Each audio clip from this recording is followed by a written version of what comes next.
LiberalViewer presents. So welcome to the September 22nd edition of LiberalViewer Sunday Live Clip Roundup. Thanks for joining me.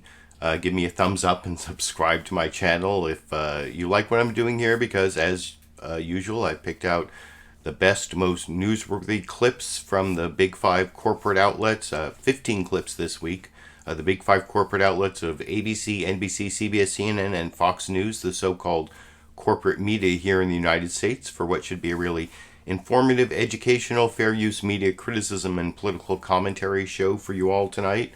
I'm actually a little bit angry about the news this week because it, as some Democrats have been tweeting and saying, and you'll see this in some of the news summaries about Trump, the topic tonight is Trump colluded again. And basically, the day after Mueller testified, Trump's apparently, this is like unconfirmed news reports, the facts are still waiting to come out, but the day after Mueller testified, Trump had this conversation with Volodymyr Zelensky, the incoming president of Ukraine, where he pressured him 8 times to investigate his political opponent, Joe Biden, and his son, Hunter Biden.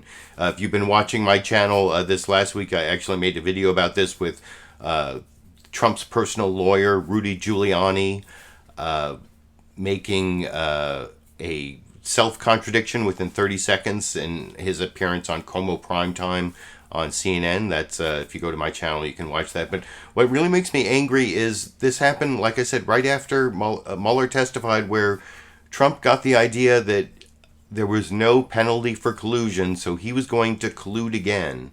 He accepted help from a foreign power before, and now he's actually pressuring a foreign power to help him in his 2020 election.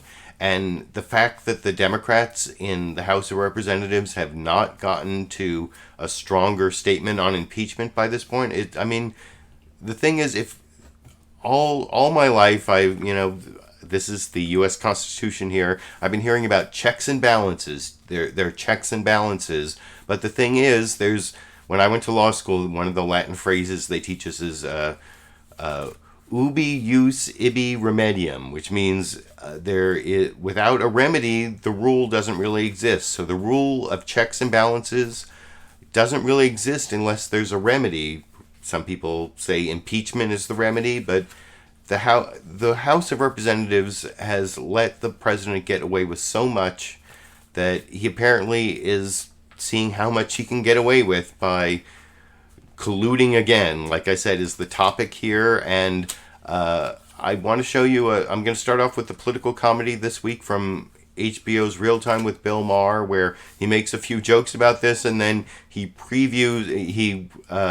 satirizes the Democrats' response, the weak response of the Democrats to this lawlessness from the President of the United States, and I'll talk about that a little more and show you more clips. I've got Adam Schiff. I've got Secretary of State Mike Pompeo being cross-examined by 3 different news anchors. I've got Steve Mnuchin being cross-examined by 2 different news anchors, and there's a lot of important stuff. Last week I showed this one Adam Schiff clip about how he was subpoenaing this witness about, this whistleblower, and I said that might be the most important story, and it blew up into the most important story this week, although there's a little bit of information about Iran, and I'm not covering that very much for reasons I'll explain when I show some of that the brief Iran coverage I am showing.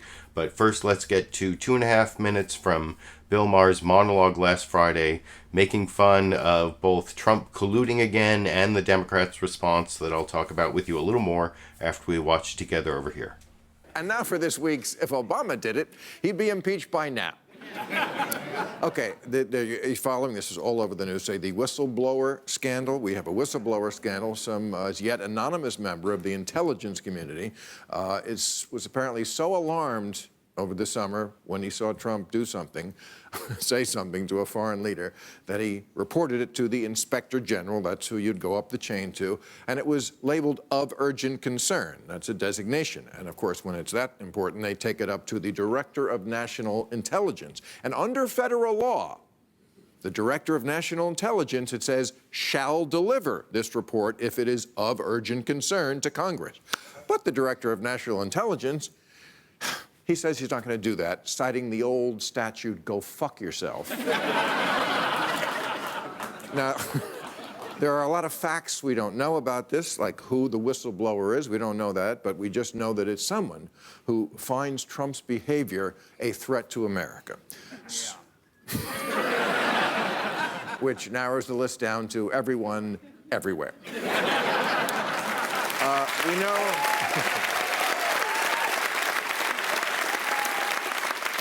We do know the country, that is the country that Trump was talking to. Apparently Trump was talking to the president of the Ukraine, and he was threatening this man that he would withhold military aid, which we've been giving them, unless this man investigated Joe Biden, because Biden's son was there doing some business on a bogus charge with Joe Biden's sons. So here's what we have. A U.S. president now is using taxpayer money to pressure a foreign government to smear his political opponent. It's not enough that Trump has Russia meddling in the election. Now we've invited Ukraine in for a three-way. And let me save you some time and an emotional investment in this scandal, because I can tell you how this is about to go down. Okay, right now we are at the denial stage. We didn't do it. Then we go to, okay, he did it, but it wasn't bad. Then we go to, okay, it was bad, but it wasn't illegal. Then it was, okay, it was illegal, but not when Trump does it. Then we go to the, we're going to subpoena you stage, and then the aforementioned, go fuck yourself, finally landing at the Democrats, oh, well, we tried. The end. Yeah. And is that really where we're going? Is that the end of this latest outrage? It's like there's a daily outrage. And, you know, one of the things I noticed, Corey Lewandowski testified in the House Judiciary Committee this week, and that didn't get covered at all in the news summaries I'm about to show you, because it was already old news by the time this, you know, it's scandal after scandal after scandal, abuse of power. When is it going to end? And I think Bill Maher, in his satirization of the Democrats' response, I hope that's not true, but, you know, I thought I'd be covering impeachment for obstruction of justice and welcoming support from Russia in the 2016 election. I thought that would be enough for impeachment, and I'd be covering impeachment hearings right now. And the Corey Lewandowski hearing, not really much of an impeachment hearing. They didn't seem prepared for his obstructionism. And, I mean, it's really a travesty. It's a failure of commitment to our democratic institutions, to the rule of law, to, I mean, it's,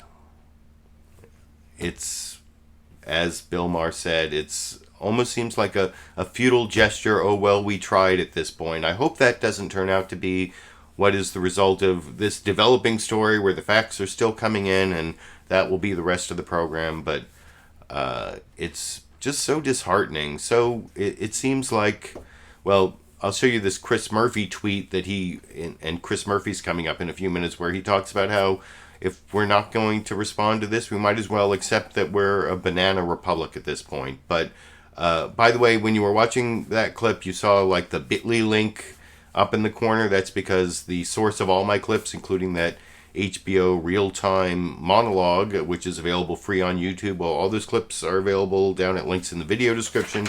You can also follow along with my clip list. That was clip 1 of 15. I have these somewhat cryptic notes that maybe only I can understand. You can click on the link and see if you can understand my notes to myself about what each of the clips are. This next clip, clip number 2, is apparently Chuck... This is NBC News' Meet the Press. And Chuck Todd is hosting, and he's starting the show, as usual, with his live introduction. Then going to the package of pre-recorded news. And the live introduction has 2 huge stories. You'll see there's some brief Iran coverage. And I'm going to show you some more... Well, this is pretty much... I'll show you some more Iran coverage when I get to the ABC News ABC News This Week with George Stephanopoulos news summary with Martha Raddatz. There's some brief talk about it, and then Chuck Todd goes right into the whistleblower Ukraine story, and you'll get a lot of the facts here. And then to the package with there's this Wall Street Journal story that Trump pressured the president of Ukraine, Volodymyr Zelensky, 8 times in this one phone call to investigate Joe Biden, and you'll see some tweets about this. And anyway, this is the best news summary as usual, almost 4 minutes long, from NBC News' Meet the Press, that I will talk about with you a little more after we watch it over here. Good Sunday morning. We're following 2 huge stories today, both of which could have far-reaching consequences at home and abroad. One involves war and peace. Will the United States respond militarily against Iran for last week's devastating attack on Saudi Arabia's chief oil facility? President Trump is weighing the risks of war against the cost of appearing weak and encouraging more aggression. Here, the president is seen as acting conventionally, in the public interest, and in a manner many of us expect from a president. Then there's the other story. That one concerns multiple reports involving a whistleblower, President Trump, and the mixing of foreign policy with 2020 politics. At issue, the allegation, first surfaced by a whistleblower, that President Trump pressured Ukraine's president to create an investigation into Joe Biden and perhaps withheld military aid as an inducement. Here, the president is accused of acting unconventionally in his own personal interest, testing the limits of the Constitution again, and yet it's in a manner many of us have come to expect from this president. And that's where we begin this morning, with the charge that Mr. Trump tried to engage a foreign government to go after the Democratic candidate he sees as his chief political rival. It was a totally appropriate conversation. It was actually a beautiful conversation. President Trump responding to reports that he repeatedly pressed Ukraine's president in a July 25th phone call to work with his personal attorney, Rudy Giuliani, to investigate political rival Joe Biden. It doesn't matter what I discussed, but I will say this. Somebody ought to look into Joe Biden's statement. That phone call is part of a broader set of facts named in a secret August 12th whistleblower complaint to the intelligence community's inspector general. Mr. Trump reportedly pushed Ukraine's President Zelensky to pursue the probe of a Ukrainian gas company with links to Biden's son Hunter, accusing Joe Biden of a conflict of interest. Not one single credible outlet has given any credibility to his assertion. Not one single one. Giuliani denied putting pressure on Ukraine. Did you ask the Ukraine to investigate Joe Biden?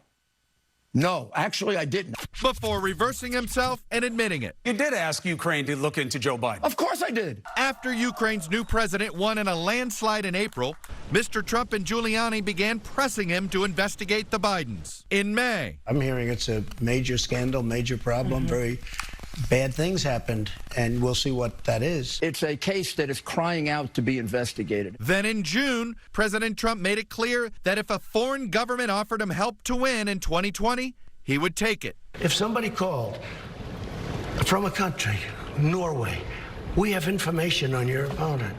Oh, I think I'd want to hear it. Days after the two presidents spoke on July 25th, Giuliani met with a Ukrainian official in Spain to press him again to pursue a probe of Hunter Biden. Right around the same time, the United States froze military assistance to Ukraine, prompting questions from lawmakers. The implication seems to be to the Ukrainian president that if he does what Rudy Giuliani is asking him to do and investigates the Bidens, maybe he will get the money that the president is holding back. The White House finally released the aid last week. The details in the whistleblower's complaint are still unknown. President Trump's newly appointed Director of National Intelligence, Joseph Maguire, is refusing to release it to Congress. This was about wrongdoing, and the idea that that complaint, which was intended for Congress, should instead end up in the White House is disturbing beyond belief. You should be looking at Trump. Trump's doing this because he knows I'll beat him like a drum. And he's using the abuse of power and every element of the presidency to try to do something to smear me.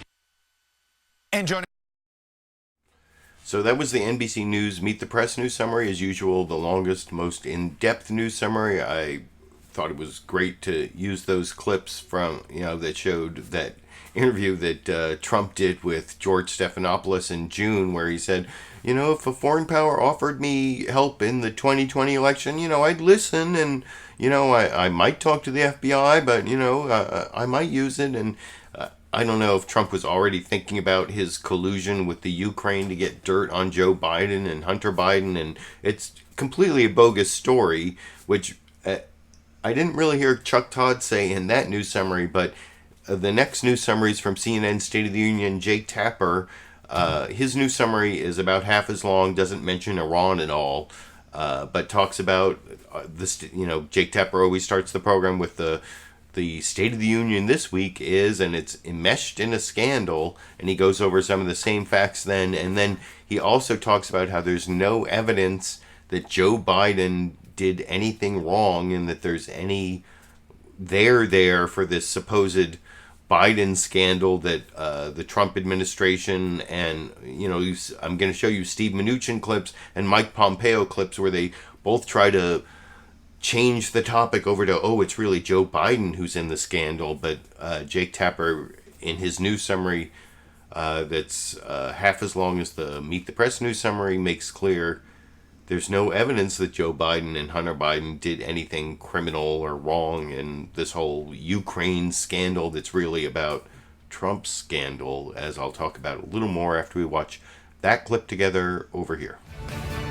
Hello, I'm Jake Tapper in Washington, where the state of our union is enmeshed in another scandal involving a foreign leader. President Trump is defending himself this morning as his administration is facing an uproar over new reporting that he pressed Ukraine's President Volodymyr Zelensky 8 times, according to the Wall Street Journal, to investigate Democratic presidential candidate Joe Biden's son during a phone call on July 25th.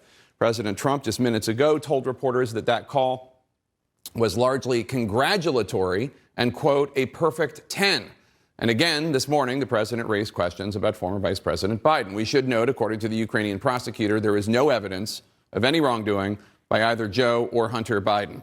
And another note, the president has not denied, and continued to not deny this morning, that he discussed the former vice president in his call with Ukraine's leader. The issue of the president pressuring Ukraine to investigate his rival first came to light as part of a whistleblower complaint that the White House is keeping from Congress, much to the chagrin of the Trump-appointed Inspector General for the intelligence community.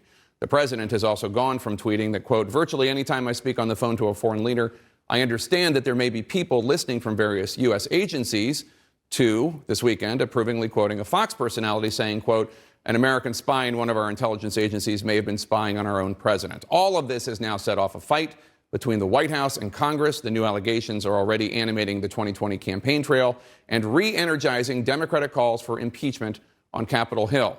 This week, President Trump is preparing to step onto the world stage. He's headed to New York tonight for the United Nations General Assembly gathering of world leaders, where he is expected to meet Wednesday with Ukrainian President Zelensky face-to-face for the first time.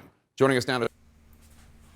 And like I said, that was a good news summary from Jake Tapper. I like the way he pointed out that there was no evidence in the whole Joe Biden scandal that the Trump administration is trying to push to change the subject from their actual Ukraine scandal with pressuring the president of Ukraine to investigate Biden while they held up the military aid. And whatever, I thought that was a good news summary from Jake Tapper. And the next news summary I want to show you is actually the ABC This Week with George Stephanopoulos news summary from Martha Raddatz, which doesn't mention this whole whistleblower scandal at all. Before I get to that, the one other thing I really liked about that CNN news summary is kind of like how Chris Cuomo in his primetime show brought out the contradiction of Rudy Giuliani. Within 30 seconds, he contradicted himself. Well, I like the way Jake Tapper showed those two different tweets. He was the only one who dug through the Trump tweets to show that first he claimed that, everyone was listening in on my conversation, so nothing could be bad about it, to someone was listening in on my conversation and there's an American spy, and that's pretty ridiculous. And so kudos to Jake Tapper for digging through those tweets. Who likes to read Trump's tweets. Nobody, that they just make us sad. Trump tweets make me sad.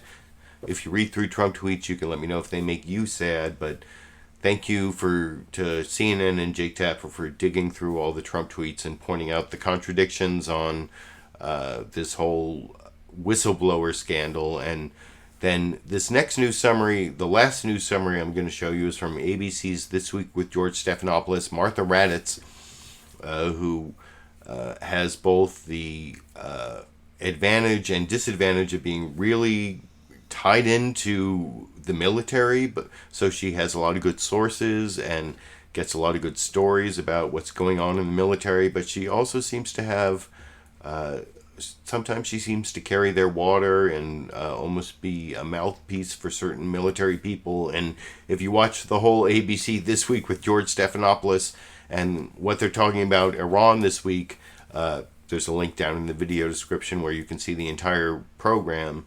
And it's not quite as clear in this clip I'm about to show you, where the news summary is all about Iran, but in the teaser before this, and then in some questioning later of Mike Pompeo that I'm not going to show you, Martha Raddatz kind of implies that by not engaging in military action against Iran, that we're appearing weak and we're, promoting more bad acts by Iran. And maybe that's true, maybe it's not, but it is a very hawkish position that Martha Raddatz actually showed to the viewers, I think, this week. One of the other things about this week it was that they spent a lot of time talking about Cokie Roberts, who was one of the panelists going back in the 90s on ABC's This Week with David Brinkley. I've been watching the show since the 80s, really. I think she may even go back to the 80s. I think in the 90s she became co-host with Sam Donaldson, and they spent a lot of time, maybe it's bias coverage, they spent a lot of time talking about Cokie Roberts, but some of it got me choked up. Remember, I was a big fan of Cokie Roberts, not necessarily her views, but her the way she worked as a journalist. And anyway, you'll see that at the beginning of this ABC News summary, and then all about Iran, and I'll talk about that a little more and why I think it may not be as big a story as ABC thinks it is over here. Good morning and welcome to This Week, a place that was a professional home for our Cokie Roberts for more than 30 years. Throughout the morning, we will be celebrating our colleague and friend who was honored here in Washington at St. Matthew's Cathedral on Saturday. Hundreds gathering to remember her life, her legacy, and her love of family.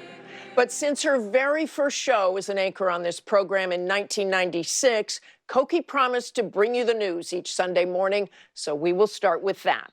And we begin with the rising tensions between Iran and the U.S. The administration is pointing the finger at Iran, holding it responsible for that attack on Saudi oil facilities last week.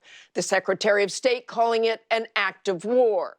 President Trump's response has run the gamut, saying the U.S. was locked and loaded last Sunday, then swinging to talk of a peaceful resolution on Thursday. And here's what he said Friday in the Oval Office. I think it shows far more strength to do it the way we're doing it. Whether it's now or in 3 weeks doesn't make any difference. But I think the strong person's approach and the thing that does show strength would be showing a little bit of restraint. So far, the only concrete steps Trump has taken are to impose yet more sanctions and deploy a modest number of troops and air defense systems to Saudi Arabia. So where do we go from here? Do Trump's varied responses keep Iran guessing or invite further escalation from Iran? For more on this, let's bring in Secretary of State Mike Pompeo. Welcome back to This Week. And I'm going to have several Mike Pompeo clips, including one from Martha Raddatz talking to him, but I want to talk a little more about the Iran story that I'm not really going to cover anymore, other than what you just saw in a couple of the news summaries. And it's because, last week I showed that Adam Schiff clip that I said might be the biggest story, where he was talking about this whistleblower thing that blew up into Trump possibly pressuring Ukraine into digging up dirt on Joe Biden to get military aid and has become the biggest story of this week. Iran has been a continuing story, but as several of the pundits have said, and I kind of thought myself before I saw a pundit saying this, it's the Trump policy on Iran, and actually on a lot of foreign policy, is sort of the opposite of the Teddy Roosevelt policy of like speak softly but carry a big stick. Well, I heard multiple people in the punditry talking this week about how the Trump policy is really speak loudly and carry, well, a small stick. I heard one person say, or speak loudly and carry a twig, as the Trump policy, because that is basically his policy on Iran and even North Korea, where he's like, he tries to talk really, really tough, but then when it comes to his actual policy, he doesn't want to do it. And I don't think, it's not like I'm saying he should talk tough and then like bomb all these people. No, the thing is, if you're going to talk tough, you have to have something to back it up, and he doesn't. Or you can be someone who believes in diplomacy, and that's what Obama did with Iran, is he worked out this deal that stopped their ability to get nuclear weapons for like 10 years and brought them, showed them a pathway into becoming a more normalized country in the, community of nations. And Trump pulled out of that deal and turned it into this whole reality show where he's supposed to, his idea was he's going to make it seem like war is about to happen. It's, I'm going to talk tough, and then I'm going to have talks kind of like with North Korea, and all of a sudden we're going to be big friends, and I made the deal, Trump made the deal. And the thing is, Iran called his bluff, and they pulled off, apparently, although no one's seen the evidence, they pulled off this big strike on Saudi Arabian oil fields that I talked about last week, and that called his bluff and showed that, all he can do is put more sanctions on the Iranian bank when his policy is already called maximum pressure. How can you increase pressure from a policy called maximum pressure? And it's not like I want to see military action against Iran. I'm just calling out Trump's bluff and his blustering and his stupid policy of withdrawing from the real diplomatic solution, which was the JCPOA agreement with all the other European nations and Russia and China. And anyway, wait, was China in that deal? I don't think China. Well, anyway, I may have misspoken on that, but that's what I wanted to say about Iran, and how, maybe we're going to be at war with Iran next week, and it will be a big story, but right now I think it's more a like Trump reality show where it's all bark and no bite, where he's gotten himself into an impossible situation where Iran is calling his bluff. The one thing about the strike on the Saudi Arabian oil fields I wanted to point out that not many people have pointed out is nobody died in that strike. Kudos to Iran for, not that I'm in favor of blowing up oil refineries, but somehow they did it. From all the news reporting I've seen, there were no deaths. And of all the facts in this news story, that's the one that tells me something about Iran. I know Iran supports terrorism and all sorts of groups that hurt civilians and non-combatants, but at least in this case, when they attacked Saudi Arabia, nobody died. So anyway, that's the last thing I want to say about the Iran topic. I'm not covering, but I guess I talked about longer than I expected to. And now I want to get back to the Trump colluded again topic. And the first two clips I want to show are from Chris Murphy, senator from Connecticut. And the reason I think he has an important perspective here, the first clip is about how he was actually in the Ukraine talking to Volodymyr Zelensky around the time this was all happening, and when the Ukrainian officials were all confused about how to react to this weird pressure from the president and Rudy Giuliani showing up in the Ukraine to investigate Joe Biden. And anyway, I'll talk about all of that a little more after we watch Chuck Todd and his questioning of Chris Murphy this morning over here. Democratic Senator Chris Murphy of Connecticut, who actually recently met with President Zelensky in Ukraine. Senator Murphy, welcome back to Meet the Press. Good morning. All right, so tell me what your conversation was like with the president, because I believe you met with him before the aid was released. Right. And it was during this time that the aid passed by Congress, but for some reason was being held up by the administration. Tell me, was this meeting in Kyiv, number one, and what was the circumstances? So I went to Kyiv in part because I had heard these concerns from my friends there that the government and Zelensky personally was really worried about these overtures he was getting, in particular from Rudy Giuliani. And he didn't understand whether this was an official government position, these requests to investigate the former vice president. So I went there to make it clear to him that the worst thing that he could do for the U.S.-Ukraine relationship was to get involved in an election here in the United States. I will say, what was interesting to me was that he dispensed with the diplomatic protocols of that meeting. As soon as we sat down at the table in the presidential palace, he asked us what was going on with the aid. Why was it being withheld? He seemed very concerned and I think out of sorts about it.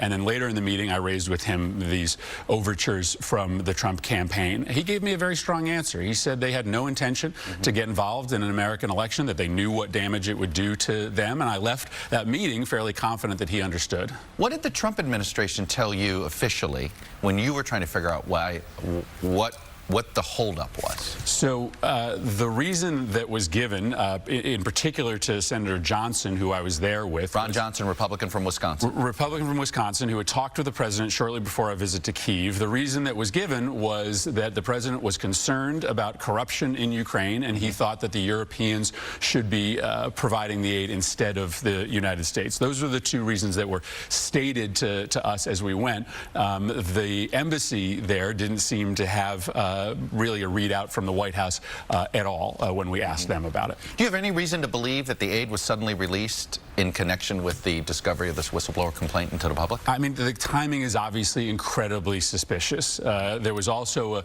pending vote in the Appropriations Committee that was going to require next year's aid to be released outside of the discretion of the president. There are likely a bunch of different explanations. Political pressure was mounting on the president from Republicans, but obviously the timing of this it looks really terrible.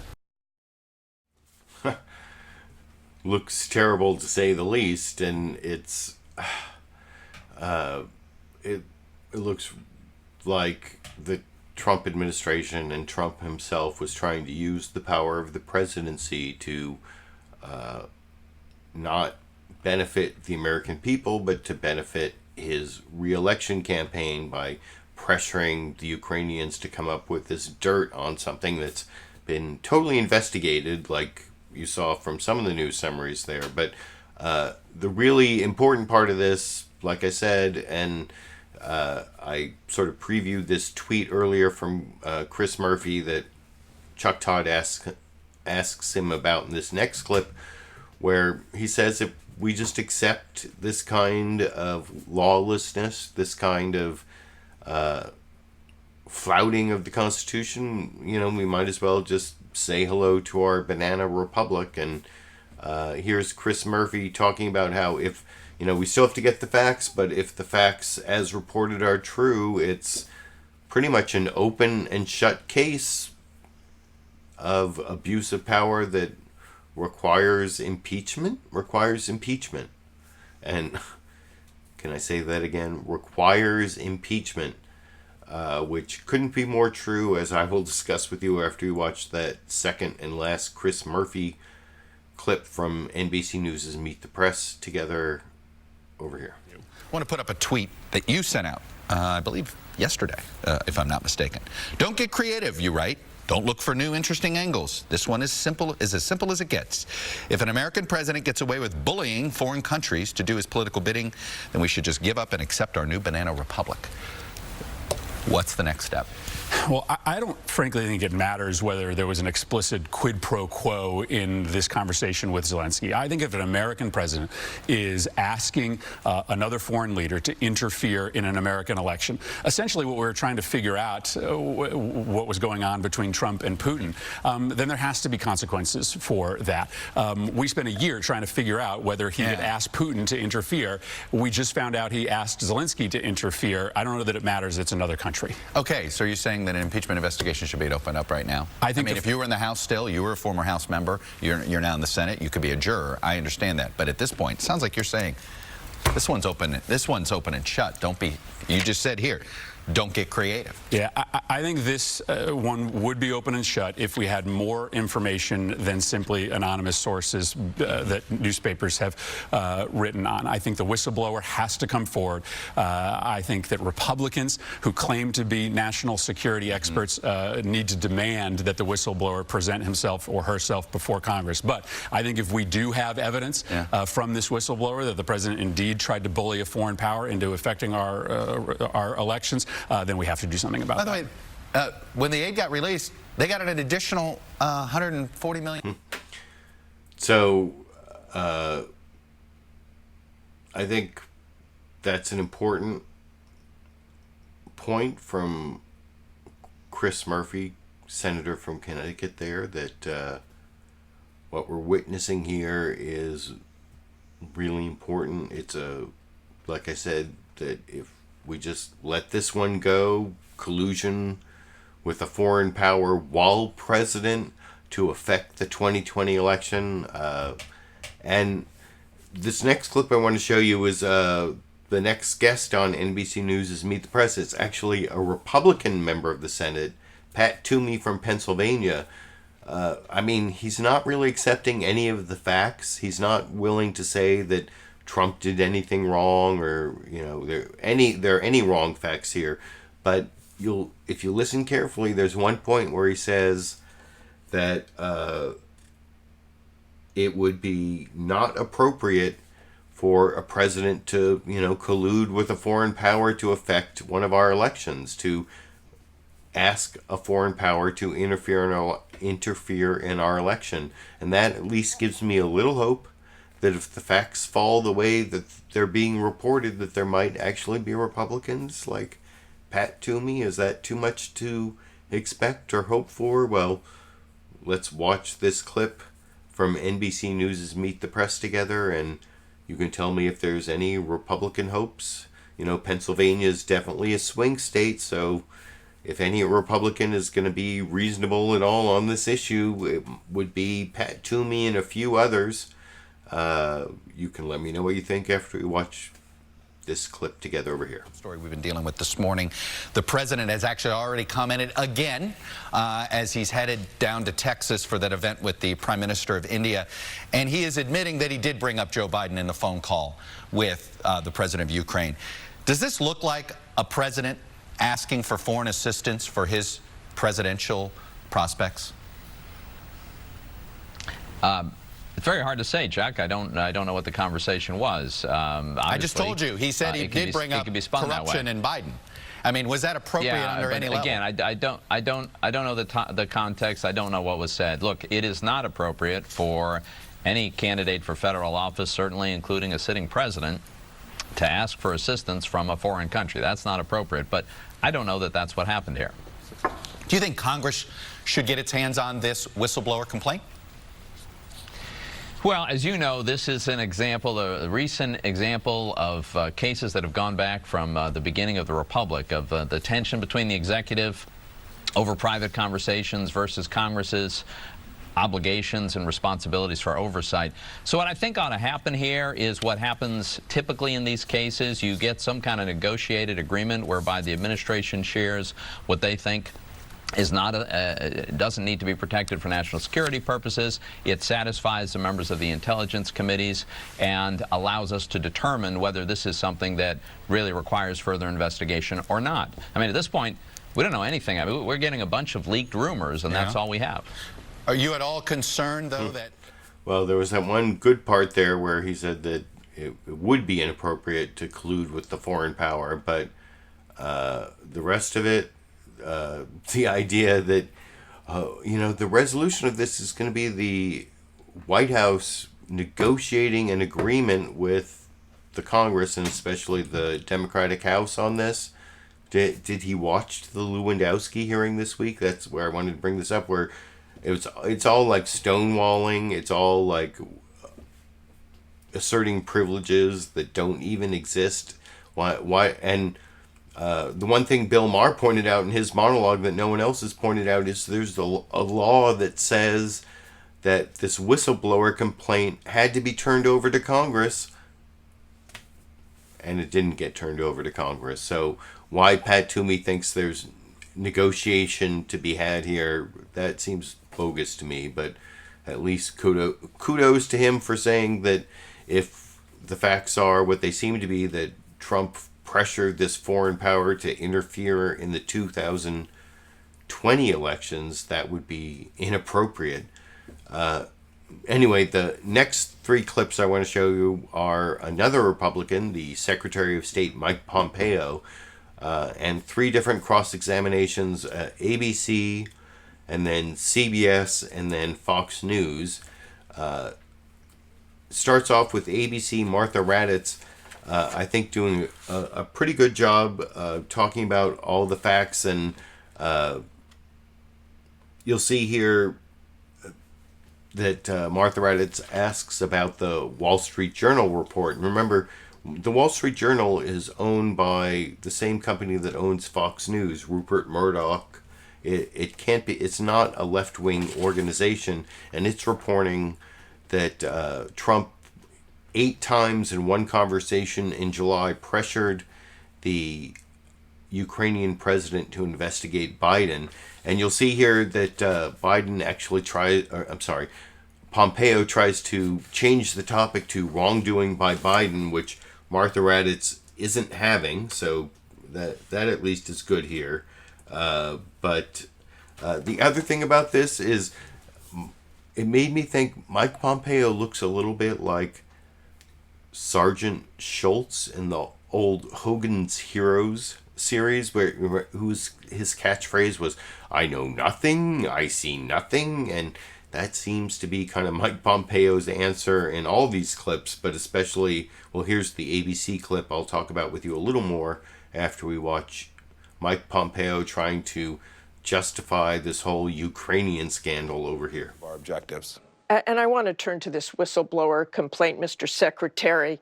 The complaint involving the president and a phone call with a foreign leader to the director of National Intelligence Inspector General. That's where the complaint was lodged by the whistleblower. The Wall Street Journal is reporting that President Trump pressed the president of Ukraine 8 times to work with Rudy Giuliani to investigate Joe Biden's son. What do you know about those conversations? So you just gave me a report about a IC whistleblower campaign, none of which I've seen. I can tell you about this administration's policies with Ukraine. I remember the previous administration was begged by the Ukrainian people to deliver defensive arms so that they could protect themselves from Vladimir Putin and Russia, and they gave them blankets. This administration took seriously the responsibility to the Ukrainian people. We've provided now on multiple occasions resources so that the Ukrainians can defend themselves. We've worked on that. We're working. We'll see President Zelensky this week. We want a good relationship with the Ukrainian people. Let me read something. We want them to have freedom and independence. But Martha, you say you know nothing about this, but let me ask you this question. The Ukrainian presidential readout of the conversation said they discussed, quote, investigation of corruption cases which inhibited the interaction between Ukraine and the USA. The president tweeted Saturday, it was a perfectly fine and respectful conversation. Do you think it's, quote, perfectly fine to ask a foreign leader to investigate a political opponent? I think I saw a statement from the Ukrainian foreign minister yesterday said there was no pressure applied in the course of the conversation. I do think if Vice President Biden behaved inappropriately, if he was protecting his son and intervened with the Ukrainian leadership in a way that was corrupt, I do think we need to get to the bottom of that, Martha. And I hope that we will. I hope that if Vice President Biden engaged in behavior that was inappropriate, I hope the American people will come to learn that. We've seen no evidence of that yet, but I want to go back to the question. Elections interfered with. America cannot have our elections interfered with. And if that's what took place there, if there was that kind of activity engaged in by Vice President Biden, we need to know. There's no evidence of that yet, but if the conversation was perfectly fine, as President Trump said, why not release the transcript or a portion to the public? the White House will have to explain. They're low. You know, Martha. We don't release transcripts very often. It's the rare case. Those are private conversations between world leaders, and it wouldn't be appropriate to do so except in the most extreme circumstances. There's no evidence that would be appropriate here at this point. Okay, thanks so much for joining us this morning, Thank you, Martha. Secretary Pompeo. So that was the first of the Mike Pompeo clips, and like I said before I showed the clip, Martha Raddatz did jump in and say there's no evidence of any wrongdoing by Joe Biden, that Mike Pompeo was trying to pivot to that, and that seems to be the big Trump administration strategy here now that they've gotten caught with the president using the power of the presidency to pressure a foreign leader to dig up non-existent dirt on one of his political opponents. Their big explanation, well, you saw it there, is to try to make it a story about the political opponent instead of being about Donald Trump.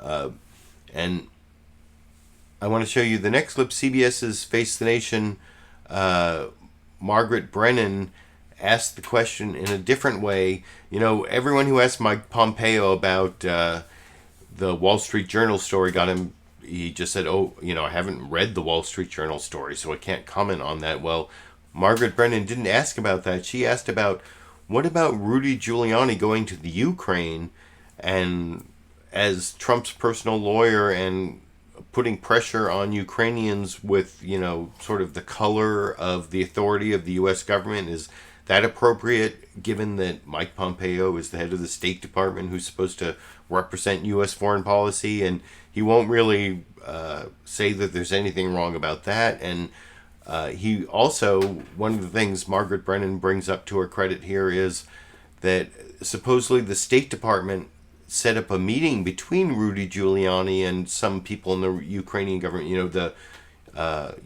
U.S. Embassy in the Ukraine facilitated Rudy Giuliani, and he won't talk about that either. But those are important questions that Margaret Brennan brought up in this second of my 3 Mike Pompeo clips over here. I want to also ask you about Ukraine. The president's personal attorney, Rudy Giuliani, is publicly calling for an investigation by the Ukrainian government into Joe Biden, who is obviously a political opponent of the president. Is it appropriate for the president's personal attorney to be inserting himself in foreign affairs like this?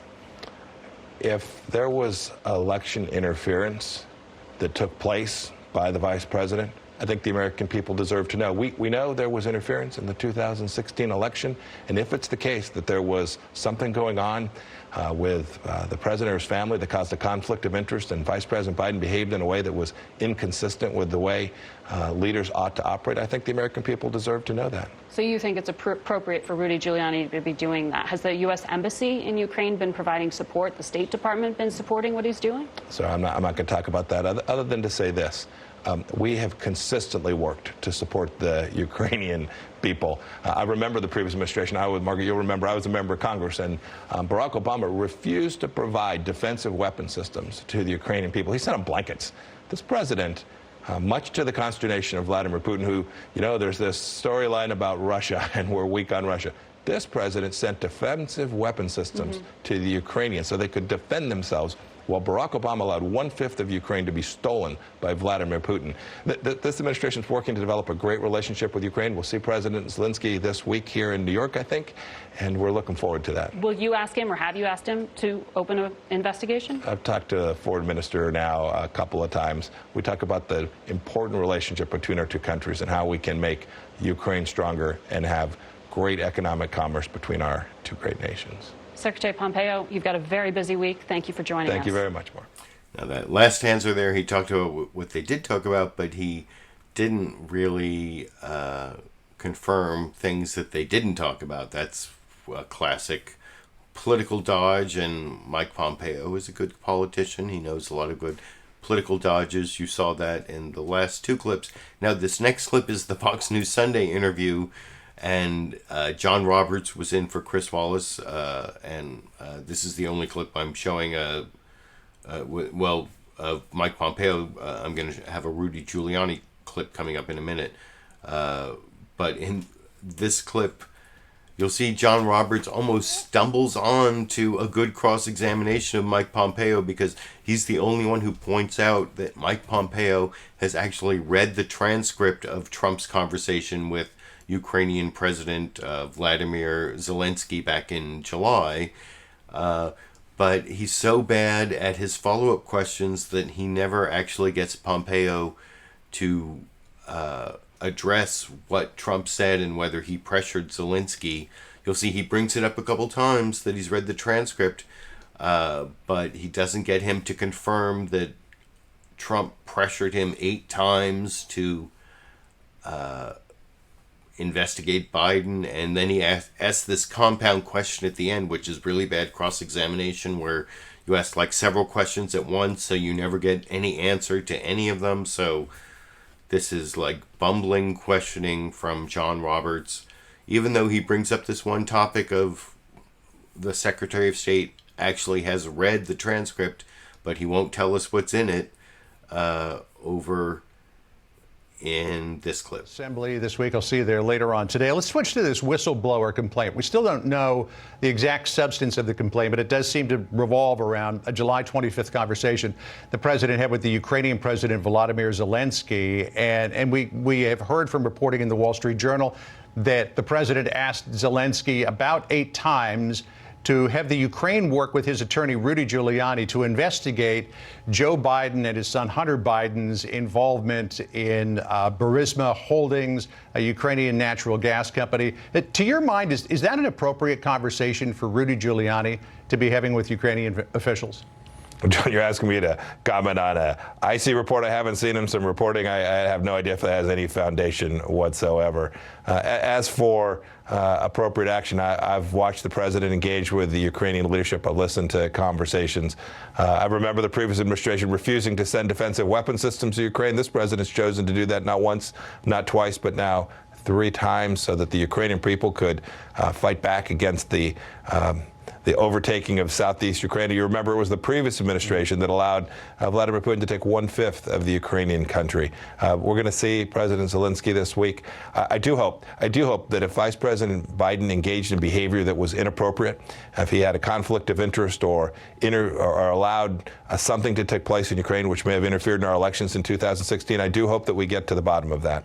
Mr. Secretary, you said that you have not seen the complaint. Not many people have. I assume, though, that you have seen a transcript of the telephone call that the president had with Zelensky. Should a transcript of that be released to clear the air? I'll ultimately leave that to the White House. But you know, John, those are private conversations between world leaders, and it's not often that those are released. And when they're done, it's done when the White House deems it appropriate. And I'll leave whether that should be released to them. Again, I assume that you've seen the transcript. Is it as described in the Wall Street Journal? You know, I haven't seen the Wall Street Journal piece, John. There's a lot going on in the world. Right. The whistleblower complaint reportedly alleges a quid pro quo or a promise made to a foreign leader. The Wall Street Journal reports that there was no evidence of a quid pro quo in that call with Zelensky. Was there a quid pro quo? Was there a request to investigate Biden and or his son? And was that linked to a promise of aid? John, I've watched this president evaluate how and when and to the extent we should provide support to Ukraine, both defensive systems and other foreign assistance. We've been at the center of that. Those conversations have always been 100% appropriate, 100% lawful, and 100% ensuring that the American taxpayers were protected, that we put those resources to good use, and we got good outcomes in Ukraine when we used American taxpayers' dollars to support the Ukrainian leadership. Every single time, John. If there was a quid pro quo, would that be a problem? John, you're asking me to provide a legal analysis on a hypothetical on a report I haven't seen. Come on. I mean, if an American leader says to a foreign leader, we will do this, and it might have something to do with U.S. aid in exchange for this, is that a problem? John, it's the case we have foreign assistance that is evaluated against American objectives consistently. It's my duty to protect America by making sure that when foreign assistance is provided to countries that America benefit from that. And it's completely appropriate to make sure that American taxpayer dollars are used appropriately. Do you believe that there should be an investigation into Hunter Biden's involvement with the Ukrainian gas company? I'll leave that to others, but I certainly think it's appropriate. If there are concerns and there's enough information to justify looking into it, the American people deserve to know if that was handled in an appropriate way by Vice President Biden. Just before we go, Mr. Secretary, are you... And that last question was about whether he was running for Senate, U.S. Senate from Kansas, and he's happy to serve as Secretary of State. But you saw the previous follow-up was, should we investigate Hunter Biden, which was pretty much the topic of his entire interview with Rudy Giuliani. I'm going to show you a clip of that coming up. But did you see there how John Roberts, the Fox News journalist there, supposed straight news journalist, did not really get Mike Pompeo to confirm anything in Trump's conversation with Volodymyr Zelensky of the Ukraine about pressuring him to investigate Joe Biden, even though he sort of got him to admit that he's read the transcript. And, I mean, that was the most bumbling, ridiculous cross-examination, especially, that's why I showed those last two follow-ups, which were non-follow-ups to the real issue, and anyway, but not quite as bad as this next clip, also from John Roberts, where first this is I couldn't show the whole or even any more of the Rudy Giuliani interview, where basically John Roberts, the Fox News anchor, guest anchor this week, spent a lot of time like giving these slightly confrontational prompts, like, could that really be true, or hasn't that really been debunked? Well, he doesn't even say debunked, but these charges against Joe Biden pressuring the prosecutor have been pretty much debunked. You can see that from watching the video I put up with Chris Cuomo and Rudy Giuliani that I uploaded on Friday from Thursday. And what's most biased about this questioning of Rudy Giuliani is they show another edited clip of him contradicting himself. It's not as bad as the one I showed in my edited produced video that I uploaded on Friday, but they edit out the part that Rudy Giuliani says exonerates him, where he says, oh yeah, I did contradict myself, but when I first said no, I immediately said I did, actually. And if you go back and watch the video that I uploaded on Friday, his explanation is totally bogus. But the way Fox News has edited his self-contradiction, which they're showing, but not the part that he says exonerates himself, and then John Roberts just lets him talk about what a bad guy Joe Biden is, and the rest of the clip I'll talk about with you after we watch it together over here. In the 2020 race. Joining me here live in Washington to talk more about this is Mr. Trump's personal attorney, Rudy Giuliani. Rudy, welcome back to Fox. How are you? How are you, John? I'm good. Oh, and before, I forgot to say, and of course, as usual, Rudy Giuliani laughs at his own name in a really creepy way whenever he's introduced. What is that about? I forgot to say that, but we just saw it, and we're going to see it again when we watch that clip together over here. In the 2020 race. Joining me here live in Washington to talk more about this is Mr. Trump's personal attorney, Rudy Giuliani. Rudy, welcome back to Fox. How are you? How are you, John? I'm good. Thanks for joining us. Let's clear something up first of all. Let's dial the clock back to Thursday. Play this exchange between you and Chris Cuomo on CNN, in which you appear to at first say you didn't ask Ukraine to investigate Joe Biden and or his son, and then you seem to change your mind about it. Listen here. Did you ask the Ukraine to investigate Joe Biden? No, actually, I did. You never asked anything about Hunter Biden. You never asked anything about Joe Biden. The only thing I asked about Joe Biden is to get to the bottom of how it was that Lutsenko, who was appointed, dismissed the case against Antak. So you did ask Ukraine to look into Joe Biden? Of course I did. You just said you didn't. All right. So which is it? Did you ask the Ukraine? Did you ask the Ukraine? Did you ask Ukraine to look into it? I clarified it immediately. Right. He said to me, "Did you ever talk about Joe Biden?" I said, "No." Then I said, "I did say that you should investigate Joe Biden, Hunter Biden." The no was obviously wrong. I corrected it immediately. Okay. I corrected it before he corrected it. The reality is, the distinction is this. What they're trying to say is I went there for a political mission to kind of get Joe Biden in trouble. Ridiculous. I went there as a lawyer defending his client. I've known about this for 5 months. I've been trying to get people to cover this for 5 months, so I knew it would be very, very hard to get this out. And when I'm talking about this, it's Ukrainian collusion, which was large, significant, and proven. with Hillary Clinton, with the Democratic National Committee, a woman named Chalupa, with the ambassador, with an FBI agent who's now been hired by George Soros, who was funding a lot of it. When Biden got the prosecutor fired, the new prosecutor, who Biden approved, you don't get to approve a prosecutor in a foreign country unless something fishy is going on. The new prosecutor dropped the case not just on Biden's kid and the crooked company that Biden's kid worked for, Burisma. That was done as a matter of record in October of 2016, after the guy got tanked.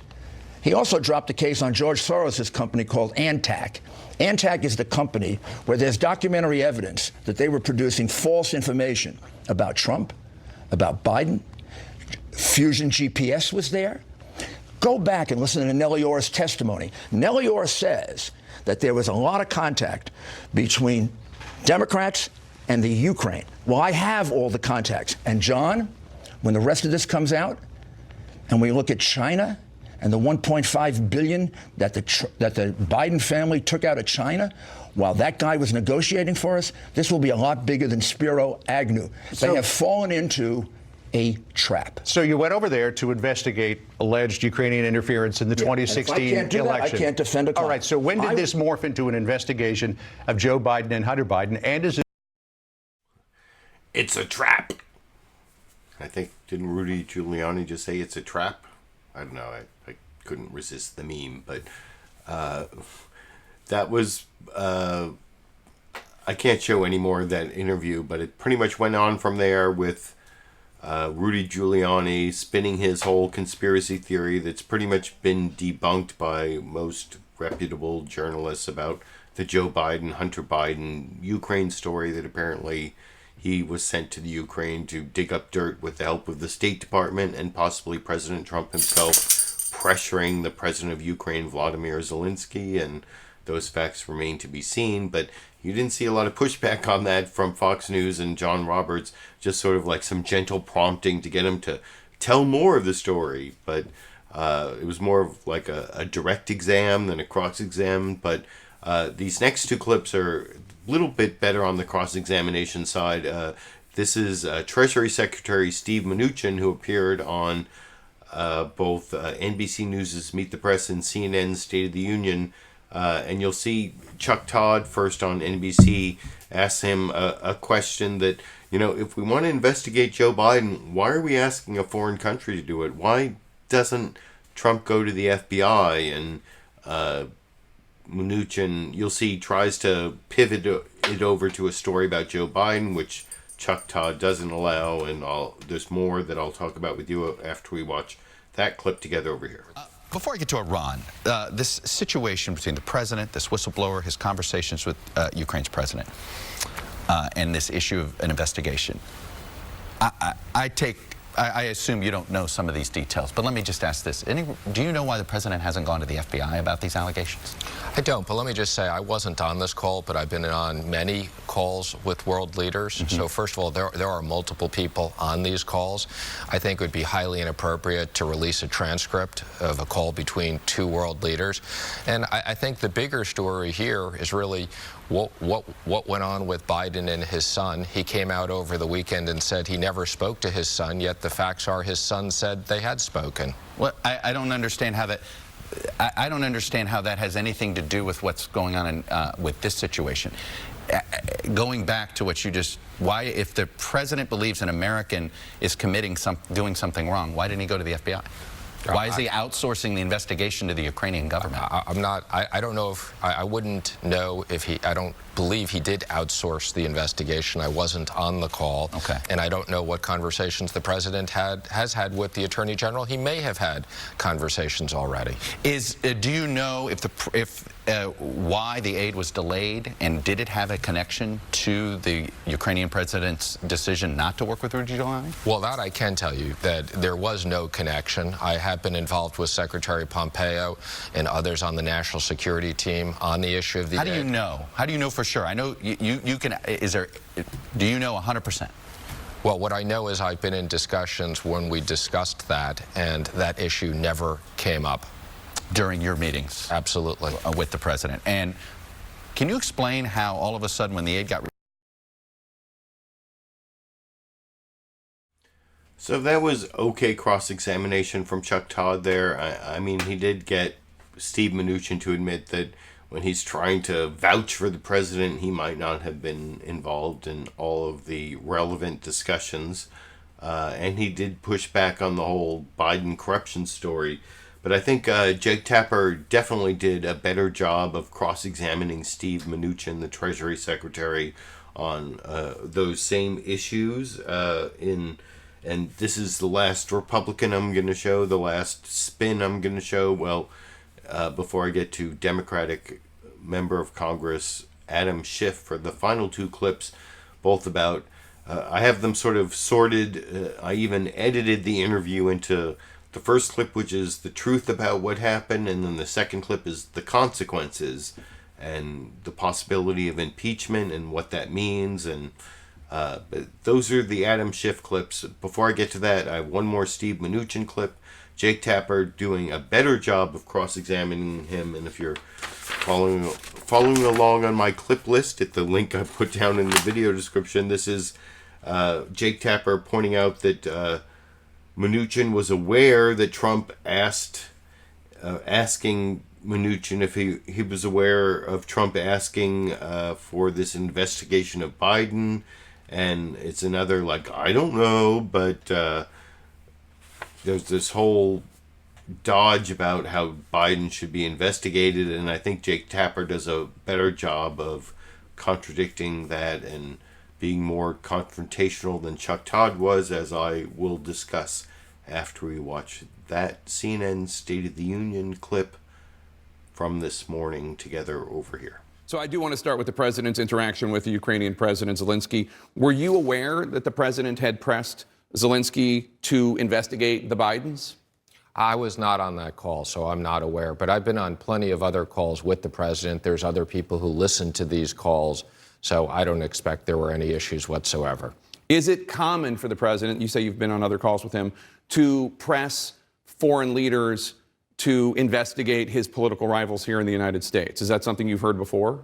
I haven't heard that, and I think you're speculating on what the president said. I would say these are confidential discussions between two foreign leaders. But I think the bigger issue is Biden came out this weekend saying he'd never had any discussions with his son. His son came out and said he had had business discussions with his father. So I really think that the real issue here is not what the president said, but what indeed did Biden's son do? Well, I think what you're referring to is that in a New Yorker story a few months ago, Hunter Biden said that they had talked about it once, and it was just Joe Biden saying to him, I hope you know what you're doing. So that's the issue here. But the reason, you say it's speculative, but the Wall Street Journal and the Washington Post have both reported on the contents of this call. There is a whistleblower who is trying to bring attention to this to Congress. And just as a general premise, is it okay with you for a president, any president, to pressure a foreign leader that wants hundreds of millions of dollars from the United States in aid, to investigate a political rival? Is that acceptable? Well, you're speculating that the president pressured. I don't have any reason to believe that the president pressured. He brought it up 8 times. In any way. Again, you're speculating. That's in the Washington Post and the Wall Street Journal. So everything in the Washington Post and the Wall Street Journal, we should assume, is always factual. Okay, so how many times did he bring it up then? I'm not aware. As I said, I wasn't on the call. Given everything we have going on this week in Iran, everything else around the world, I find it interesting that there's so much interest in this story when, again, there's lots of people who listened to this call. It wasn't a secret that, one person was on and said something. Again, people know there were issues, that Biden's son did business in Ukraine. I, for one, as an individual, have concerns about that. But there's really no issue here. I was in principal meetings when we discussed foreign aid to Ukraine. Nothing ever came up that there was any link or anything else. I think things are being implied that just don't exist. Well, the reporting is that President Trump, in this phone call in July, brought up the need for Ukraine, or his desire for Ukraine, to investigate Hunter Biden and Joe Biden. Nobody has denied that that's the case. There is a whistleblower who wants to bring this information. He has a whistleblower complaint to Congress, and the White House is preventing that. If there really is nothing there, why shouldn't the White House just let Congress, let the Gang of 8, the intelligence leaders and the leaders of the House and Senate, look at this whistleblower complaint. If it's as innocent as you say, then that will clear it all up. I think that would be a terrible precedent. Conversations between world leaders are meant to be confidential. And if every time someone, for political reasons, raised a question and all of a sudden those conversations were disclosed publicly, and when you disclose them to Congress, lots of times they leak into the press, then why would world leaders want to have conversations together? So the real issue here is this was an important week. It was a very important week, what went on with Iran, the maximum pressure campaign. This is a conversation between two world leaders with plenty of other people were on the call. And I want to ask you about the maximum pressure campaign with Iran in a second, but I just need to understand, is it the position of the administration that it is acceptable for politicians to pressure foreign leaders to look into and investigate their political rivals? Because that is what is being said, being reported happened on this phone call, and it alarms a lot of people. I wasn't on the call, but I have no reason to believe that the president pressured or anything else any foreign leader. This was largely a congratulatory call. There'll be a meeting this week. I think this is a lot being made up about one person's speculation. And again, this isn't the first time when the president's been attacked and things have turned out to be incorrect. Are you going to be at the... Is it going to turn out to be incorrect? I don't know if it's turned out to be incorrect. It's turned out to have some other spin on it that appeals to Trump's base, so it doesn't have the impact that those of us who understood the facts thought it might have, and that was the whole Mueller report and all the instances of obstruction of justice that apparently don't merit impeachment from the Democratic House of Representatives, and maybe this is the thing that's going to tip the scales, and I don't know, but like I said, Jake Tapper did a better job than Chuck Todd there, I thought, cross-examining Steve Mnuchin on those same facts. And then actually in the link down in the video description, you can watch all of CNN's State of the Union and his cross-examination of Steve Mnuchin, where he actually also asks him in a clip I didn't take about how Trump's children also deserve investigation. If you're going to investigate Hunter Biden, why not Ivanka Trump getting all these intellectual property benefits from China during Trump's presidency, or Eric and Donald Trump Jr. also continuing to be the heads of the Trump business while it gets benefits from the Trump presidency. And so those are other good things that Jake Tapper did in his interview with Steve Mnuchin that you didn't even see. So you can see that down at a link in the video description. But I want to finish up with two clips from Adam Schiff, the chair of the House Intelligence Committee, where I told you before I have these in two categories. This is almost the entire Jake Tapper interview with Adam Schiff that I've categorized into truth and consequences. And first I'll show you the truth clip where Adam Schiff responds to the bullshit you just heard from Steve Mnuchin and other things about what we know, and he's very careful. He doesn't even say that the whistleblower complaint is connected to this whole Ukraine scandal, but he talks about both of these scandals that may be connected, that I'll talk about with you a little more after we watch this penultimate news clip together from my program over here. I'm not looking to hurt Biden. I'm not even looking to hold him to it, to be honest. But he said a very bad thing. He said a very foolish thing. Now me, on the other hand, my conversation with the president, the new president of Ukraine, was perfect. They put out a statement last night. They said the same thing. It was a warm, friendly conversation. There was no quid pro quo. There was nothing. It was a perfect conversation. President Trump just minutes ago answering questions about his call with Ukraine's president last July. To be clear, there is no evidence of any wrongdoing by either Hunter or Joe Biden, according to the Ukrainian prosecutors. This week, Congress is set to press the Trump administration over its decision to block lawmakers from seeing a whistleblower report that we know deals with that phone call. Joining me now, House Intelligence Committee Chairman Adam Schiff, Democrat of California. Chairman Schiff, do you want to respond to what you just heard the president say? He talked about how Biden had done something wrong and that there was no quid pro quo in that conversation. Well, if that's the case, then why doesn't the president simply release the transcript of that call? And I don't know whether the whistleblower complaint is on this allegation, but if it is, and even if it isn't, why doesn't the president just say release the whistleblower complaint? Clearly, he's afraid for the public to see either one of those things. And we're determined to make sure that the public does, that the nation is protected, that if the President of the United States is browbeating a foreign leader, at the same time he was withholding vital military assistance that Ukraine needed to defend itself against Russia, and trying to get dirt on his political opponent in yet a second campaign, then the country needs to know about it, and we need to take defensive steps. Well, I said that to Secretary Mnuchin just 2 minutes ago. Why not just release this to settle the issue? And he said because it would set a horrible precedent, because world leaders should be able to talk to President Trump without having those conversations shared. Your response to that?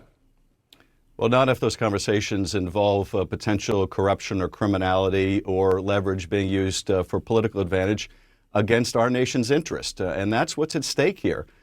This would be, I think, the most profound violation of the presidential oath of office, certainly during this presidency, which says a lot, but perhaps during just about any presidency. There is no privilege that covers corruption.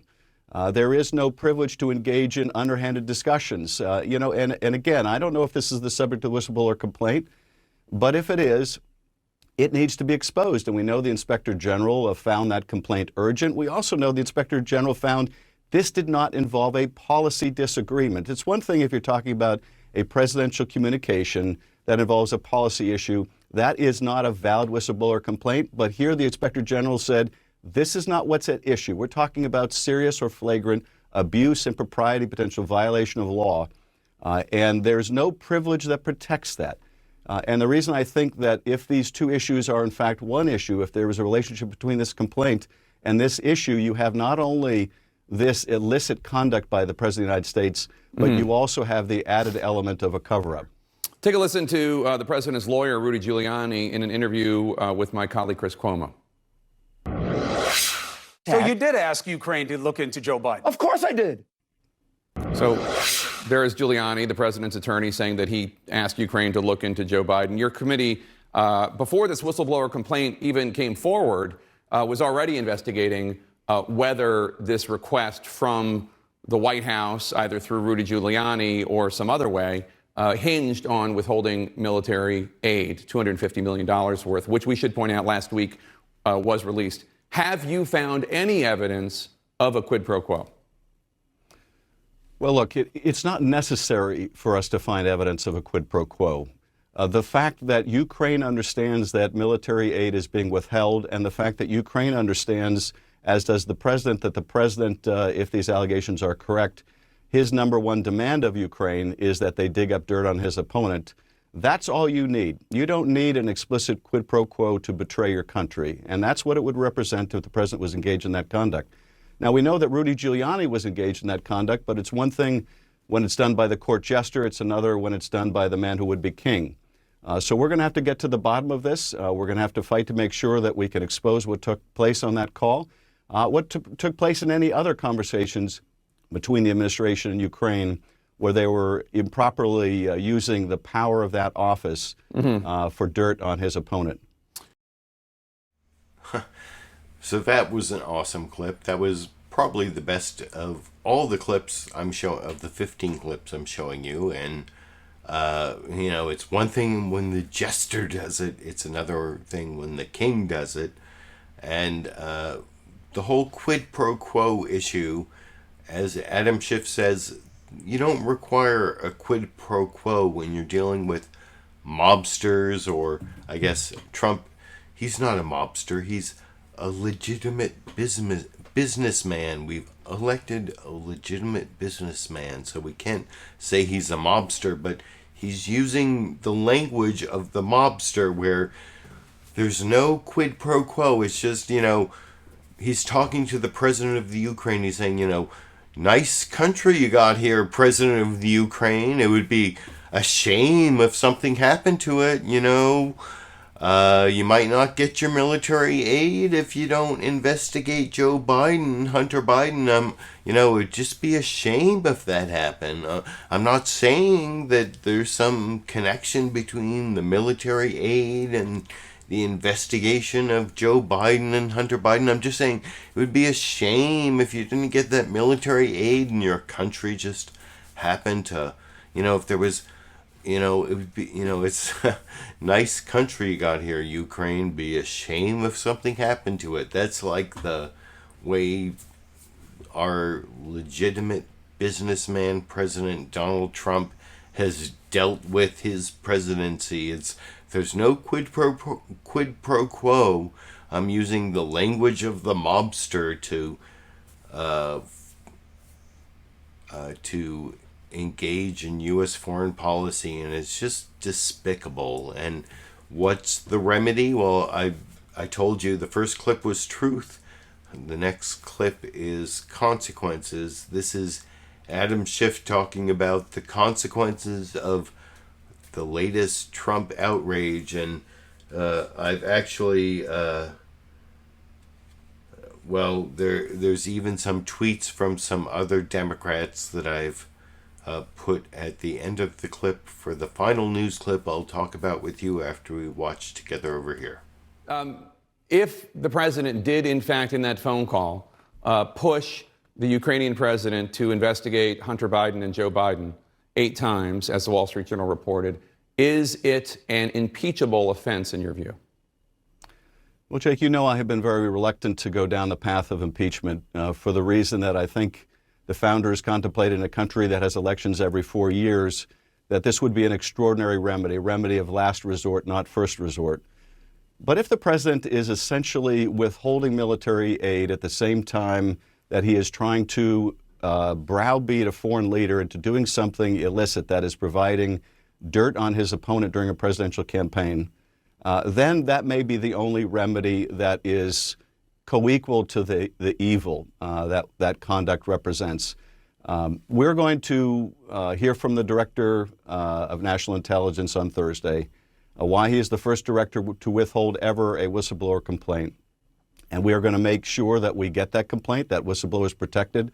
And we're going to make sure that we find out whether the president is engaged in this kind of improper conduct.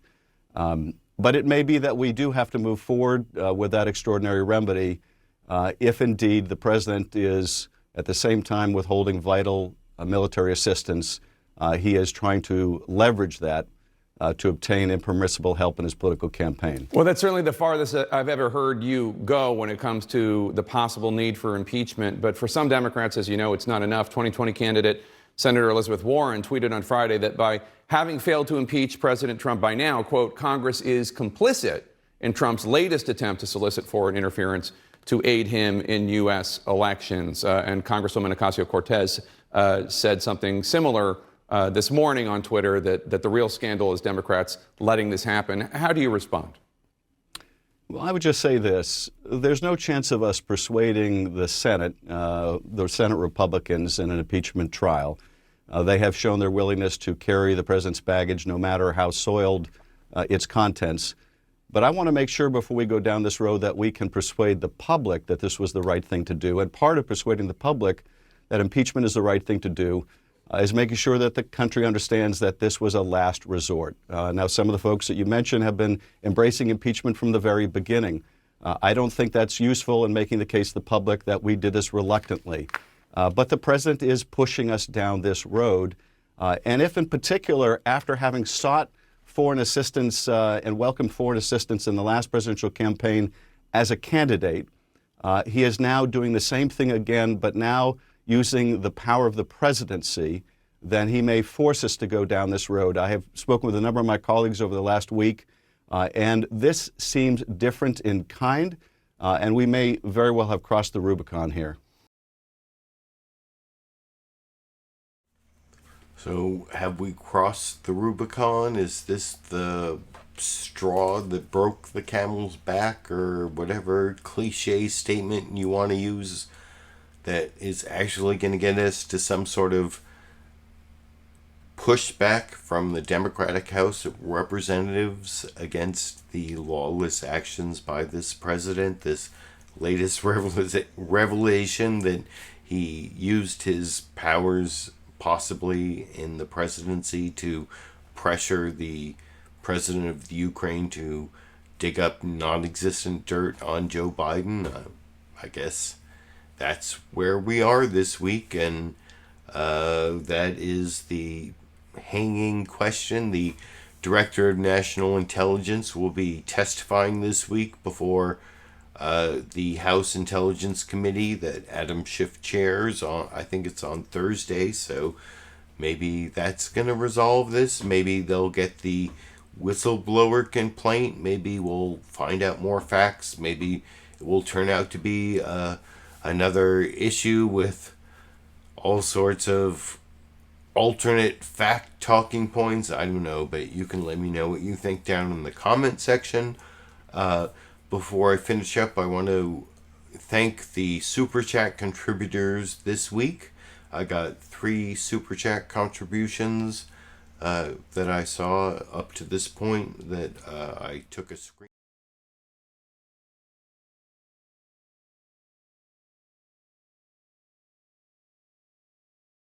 So thank you, Foderick, Danger Bay, and Lulu Girl for supporting my broadcast as a live viewer with the Super Chat. You can also support my program financially at links in the video description to Patreon. You can become a monthly supporter, or on PayPal, a one-time supporter. Or just give me a thumbs up, subscribe to my channel, give me a supportive comment. I appreciate all of that. And before I finish the program, I wanted to, for my longtime fans, I give you the Dash and Sandy clips. Well, this week I sort of used my powers as the host of LiberalViewer Sunday Live Clip Roundup to force a interaction between Dash and Sandy. I told Sandy there was food to get Sandy to interact with Dash. It wasn't completely successful, but to the extent it was successful, you can watch it in the final Dash and Sandy clip over here. Sandy, you want to go get food? Let's go.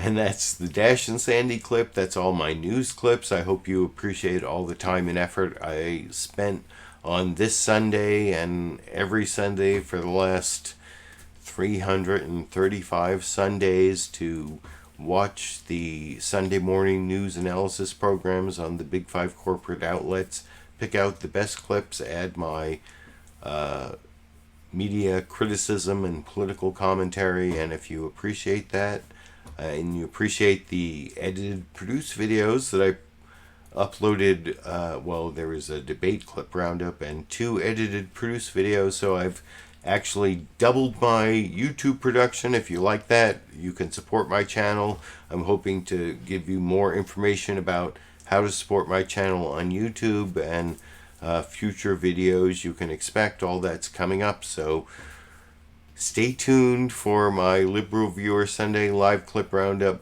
videos in the future, and the edited, produced videos I plan to upload a lot of weeks coming up this fall. And until those videos upload, or until my next Sunday Live Clip Roundups, I hope you enjoyed it all, and I guess I will be seeing all of you around the internet.